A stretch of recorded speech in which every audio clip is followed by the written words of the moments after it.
کہ دیکھیں حق اور سچ کو کوئی آنچ نہیں ہے، حق اور سچ اپنی جگہ پر مسلم رہتا ہے، اس کو پھر کیا کرنا، جیسے میں نے بھی آپ کے سامنے حدیث پاک بیان کی نا، رضی اللہ تعالیٰ بیان فرماتے ہیں میرے آقا کریم علیہ السلام نے فرمایا کہ جس کے ہاتھ میں مجھ ابو القاسم کی جان ہے، سرکار نے اپنی جانب نسبت کی، حدیث پاک غور سے سنیے گا، آپ نے فرمایا عیسیٰ بن مریم ضرور نازل ہوں گے، امام اور انصاف کرنے والے حاکم اور عادل ہوں گے، وہ صلیب کو توڑ دیں گے، خنزیر کو قتل کریں گے، لوگوں میں صلح کرائیں گے، بغض کو دور کر دیں گے، ان پر مال پیش کیا جائے گا، قبول نہیں کریں گے، اور پھر میرے محبوب نے فرمایا کہ اللہ کی قسم وہ میری قبر پر کھڑے ہو کر مجھے پکار کر کہیں گے یا محمد، تو میں ان کی بات سن کر کے ان کو ضرور جواب عطا فرماؤں گا۔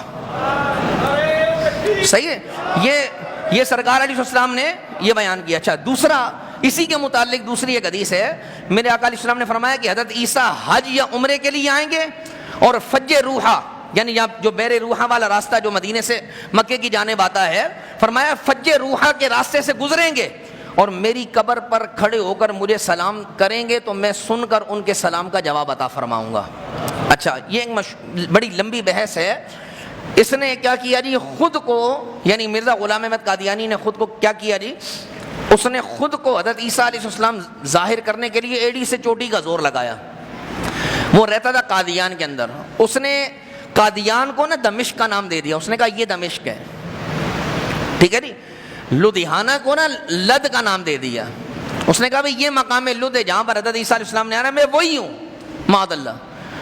اچھا، جب اس نے حدیث پاک پڑھی تو باقاعدہ طور پہ حدیث پاک میں یہ ایک مطلب حضور نے وضاحت کی ہے کہ وہ کہاں اتریں گے، تو سرکار نے فرمایا کہ وہ اس مقام پر مینار کے اوپر اتریں گے۔ اس بدبخت نے کیا کیا، باقاعدہ طور پہ مصری بلائے، مصری بلوا کر کے اس علاقے میں ایک مینار بنا دیا، لوگوں کو کہا کہ بھائی یہی وہ مینار ہے جہاں میں نے اترنا تھا، میں اتر گیا ہوں، لوگ ایسا کر رہے ہیں ویسا کر رہے ہیں۔ تو میں نے آپ کو کہا تھا میں آپ کو ایک لطیفہ سناؤں گا، ہمارے یہاں ایک مشہور بات ہے، وہ سمجھانے کے لیے ہمارے بزرگ کبھی ہمیں سناتے تھے، وہ کہتے تھے کیا ہوا جی، گاؤں کا چودھری مر گیا۔ بولے سارے، کون مر گیا؟ گاؤں کا مر گیا چودھری۔ تو جو لوگ ہوتے ہیں نا مزارے، جو ان کے گھروں میں کام کرتے ہیں، صحیح ہے نہیں، تو ان میں سے ایک مزارہ گیا اپنی ماں کے پاس نا، تو اس نے اپنی ماں کو جا کر کے کہا کہ گاؤں کا چودھری مر گیا ہے، اس کی جگہ پر چودھری کون بنے گا ابھی؟ اس کی ماں نے کہا کہ سیدھی سی بات ہے، وہ مر گیا، اس کے بیٹے کو چودھری بنا دیں گے۔ اس نے کہا کہ اگر اس کا بیٹا بھی مر گیا تو پھر؟ اس کی ماں نے کہا کہ اس کے کسی بھتیجے کو بنا دیں گے۔ کہا کہ اگر وہ بھی مر جائے؟ تو اس کی ماں نے کہا کہ اس کے کسی بھائی کو بنا دیں گے۔ کہا اگر وہ بھی مر جائے؟ تو ماں کی سمجھ میں آ گیا کہ یہ کہنا کیا چاہتا ہے، تو اس کی ماں نے اس کو ہنستے ہوئے کہا کہ پورا گاؤں مر جائے نا، تو چودھری نہیں بن سکتا ہے۔ سمجھ رہے ہیں؟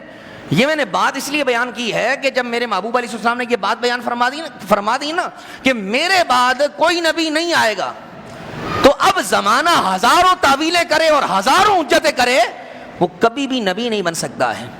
بس یہ نظریہ ہر مسلمان کے دماغ میں عموماً کبھی بیان بھی کرتا ہوں کہ امام اعظم ابو حنیفہ اس معاملے میں اتنے متشدد تھے کہ آپ فرماتے تھے کہ کوئی بندہ اٹھ کر یہ دعویٰ کرے نا کہ میں نبی ہوں، اور سامنے والا بندہ کھڑے ہو کر کے کہے کہ تیرے نبی ہونے پر کیا دلیل ہے، آپ نے فرمایا میری نظر میں وہ بندہ کافر ہو جائے گا۔ تو لوگوں نے کہا حضرت صرف دلیل طلب کرنے پر آپ نے اس کو کافر قرار دے دیا؟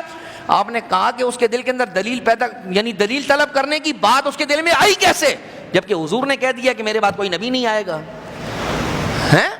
اس کا نظریہ، اس کا ایمان میرے نبی کی بات پر پختہ ہونا چاہیے تھا نا، اس کا نظریہ حضور کی بات پر پختہ نہیں کہ سامنے اس نے اٹھ کر کہا یہ دلیل طلب کرنے لگ گیا، پھر کہتے ہیں کہ کیا وہ دلیل پیش کرے گا تو یہ اس کو نبی مان لے گا؟ بات وہی ہے کہ میرے محبوب علیہ السلام کے بعد کوئی نبی آ سکتا نہیں ہے۔ اچھا،